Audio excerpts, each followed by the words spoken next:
వేసుకున్నానండి. బీరకాయలకు కొంచెం ఆయిల్ ఎక్కువే పడుతుంది. ఆయిల్ వేసుకున్నాను. పోపు దినుసులు వేసేస్తున్నాను. ఆవాలు, జీలకర్ర, పచ్చెనగపప్పు, మినప్పప్పు వేసాను. కొంచెం శనగపప్పు ఎక్కువ వేసానండి బీరకాయని.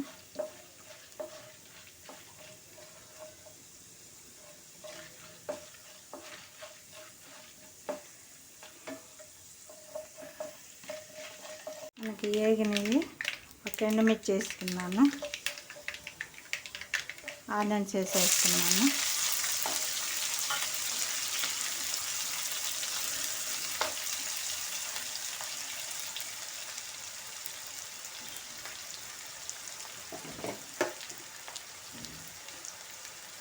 అది తొందరగా మగ్గటానికి కొంచెం సాల్ట్ వేసాను.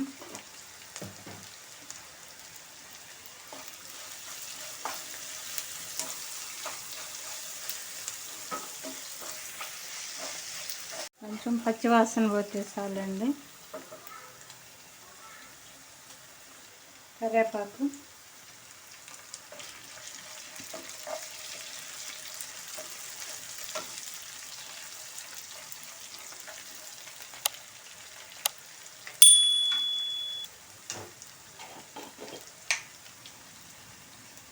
కొంచెం పసుపు,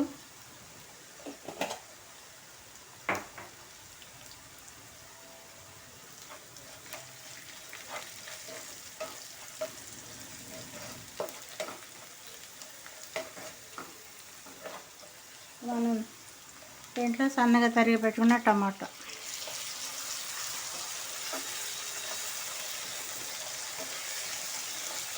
అవి కొంచెం మగ్గనిద్దాము. ఇంకా కూడా మగ్గిందండి. మనకి ఇప్పుడు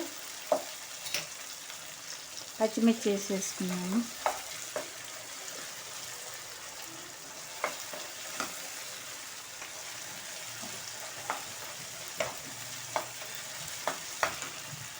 మనం తరిగి పెట్టుకున్న బీరకాయ వేసేస్తున్నాం.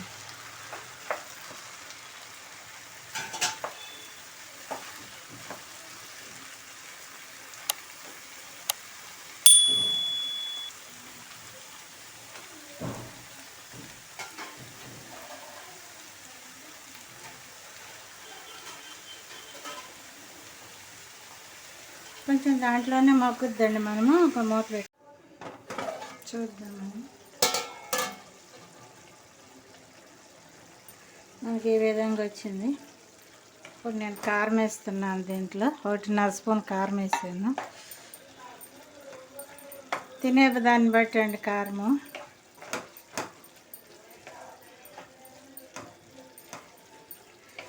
దీంట్లో నేను ఏం వేస్తున్నాను తెలుసండి,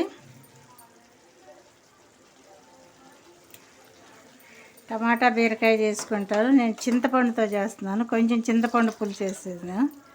చాలా అంటే చాలా బాగుంటుందండి. ఒకసారి ట్రై చేసి చూడండి. ఈ విధంగా పులుసు వేసుకుంటే చాలా బాగుంటుంది బీరకాయ. ఈ బీరకాయ మనం పులుసులో కలిసేదాకా కొంచెం మనకు ఓకే అండి. బీరకాయ పులుసు రెడీ అయ్యింది. చివరిగా మనము కొత్తిమీర,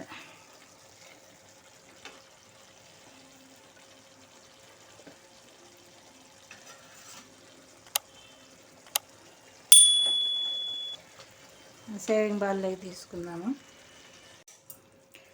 ఈ విధంగా అండి. సాల్ట్, కారం అన్నీ సరిపోయినాయండి నాకు.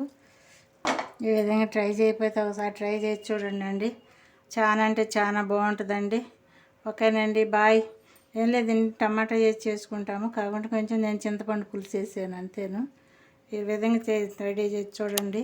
మీకు నచ్చినట్లయితే లైక్ చేయండి, షేర్ చేయండి అండి. ఓకేనండి, బాయ్.